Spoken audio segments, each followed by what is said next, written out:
Today we travel to one of Europe's up-and-coming food meccas. In just 10 years, the number of Michelin Star restaurants here has grown exponentially, from 3 to 27. Today we will try one of them. The question is, will it shine like a diamond or fade into obscurity? Welcome to Antwerp. According to legend, a giant once lived here, next to the Zilte river. He made people pay a heavy toll to go across. If you couldn't pay, the giant would chop off one of your hands and throw it in the river.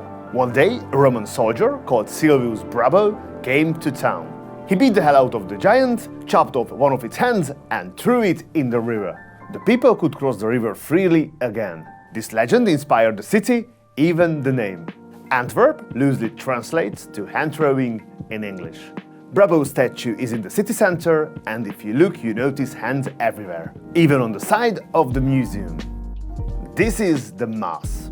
It looks like Lego came to life and is the biggest museum in town. It's home to 60,000 museum pieces, as well as our restaurant for today, Zilte. We arrive and immediately need a hand finding our way. Before we know it, we are in the restaurant, met by two ladies. Vivian is the hostess and Gita is the front of house specialist. Both ladies play a big role in the chef's life. One is his wife and the other his daughter. After this lovely welcome, we are shown to the lounge, where soft jazz and cozy armchairs are waiting for us. The interior is not new and modern, but the classic design does give it some charm. Just as we are getting settled, we meet Aaron, the head sommelier. He gives us the choice of a seasonal cocktail or champagne. Guess which one I choose.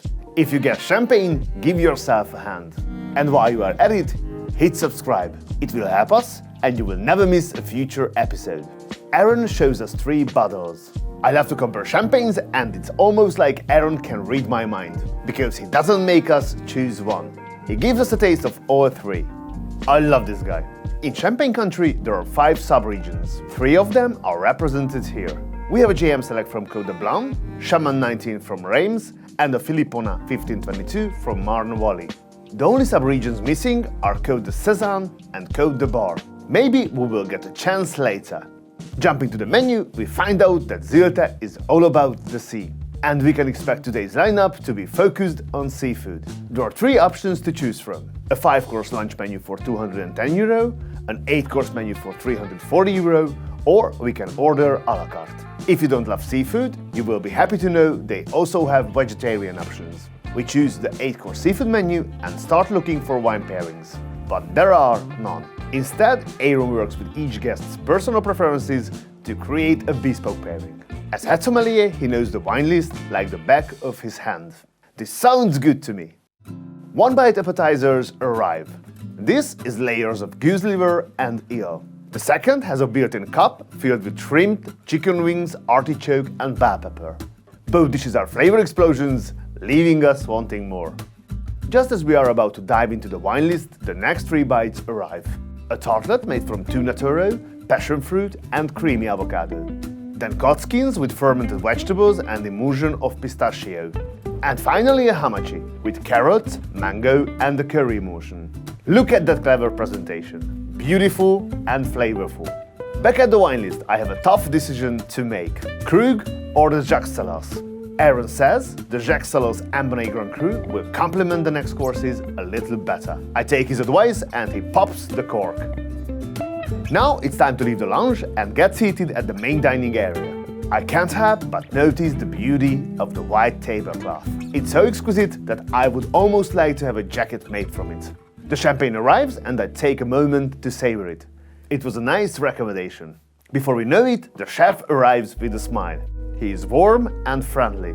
His name is Viki Geunes. And he's not just a Michelin Star chef. He is actually a scientist. Seriously. After studying industrial science, Viki decided he didn't want to go down that road. Instead, he wanted to cook. He started experimenting and in 1996 opened the original Zilte restaurant in the neighboring city of Meaux.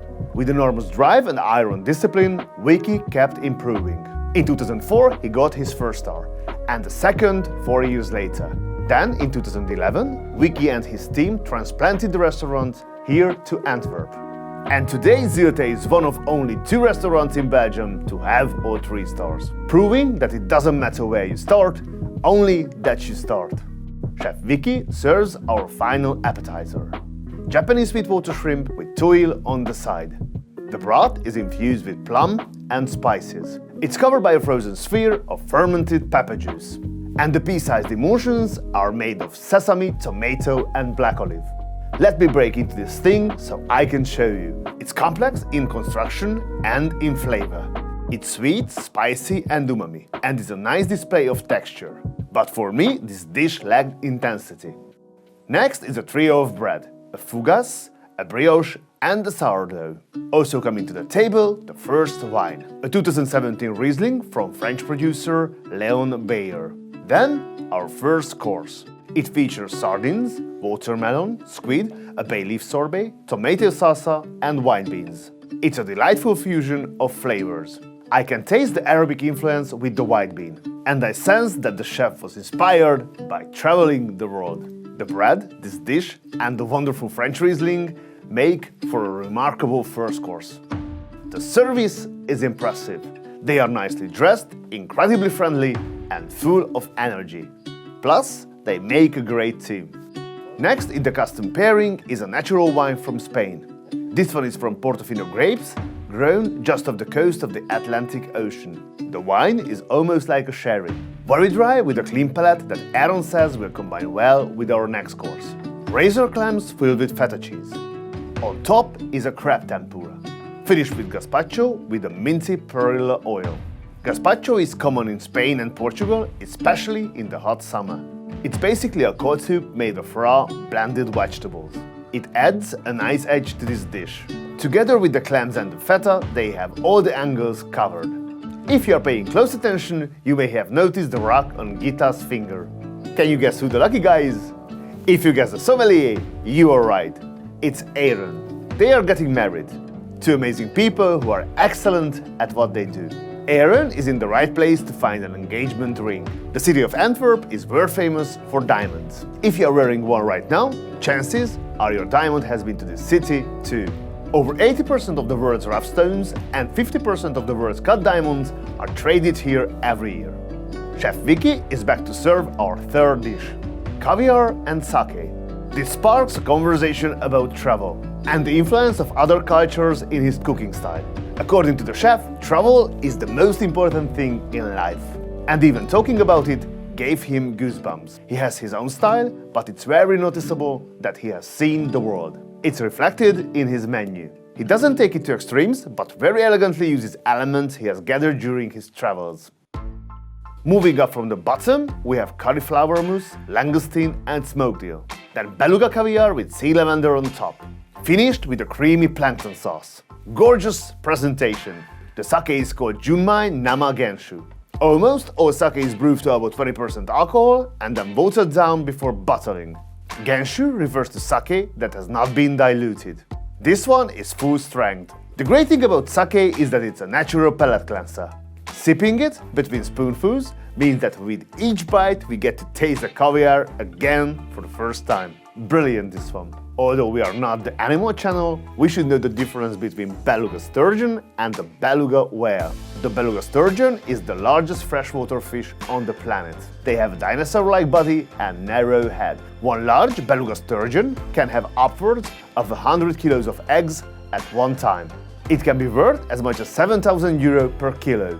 Beluga whales are one of the smallest and slowest whales in the ocean. They are known for their fat bodies and melon heads. As they are mammals, they give birth just like us. They are known for their goofy energy and playful charisma. So why are they both called beluga? The word beluga is Russian. It means the color white.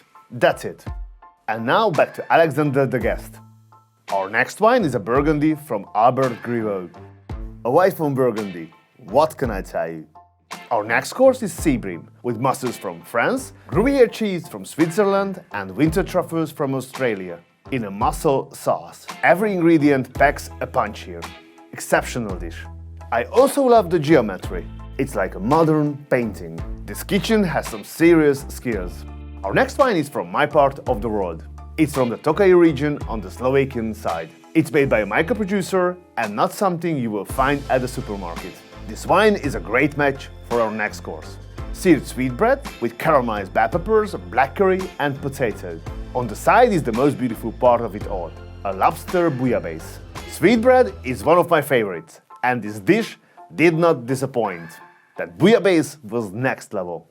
Our last wine is a Tuscan red by producer Poggio di Sotto. It is carefully chosen to bring out the flavors of our main course.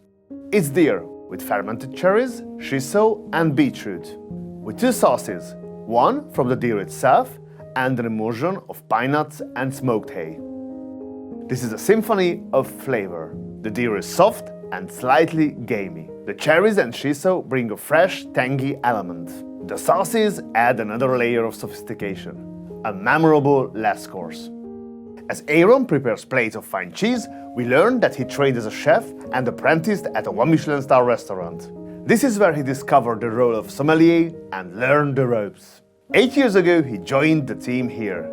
Moving to the desserts, we start with the lovely Michelin, a traditional French fortified wine from the Jura region. It's made by blending unfermented grape juice with brandy and then aged in oak barrels. This one is from 1992. It is ultra-rich with sweetness of ripe fruit and honey. Our first dessert is beautiful. It has strawberry with tamarillo cottage cheese, white chocolate, with a deer sorbet and finished with a cucumber strawberry vinaigrette. Boom! Seriously delicious. One last wine, a classic, Chateau d'Yquem Sauterne from 2003. This is the most famous dessert wine out there. The final dessert is pineapple with buckwheat ice cream and honey pollen finished with rum. Look at that, simply decadent. Desserts done, we head back to the lounge for the Perifors. We have a selection of sweets with madeleine, eclair, tartlet matcha and yuzu, and finally a praline with sea buckthorn caramel. What a meal! Our total for today is just under €2,000 for two.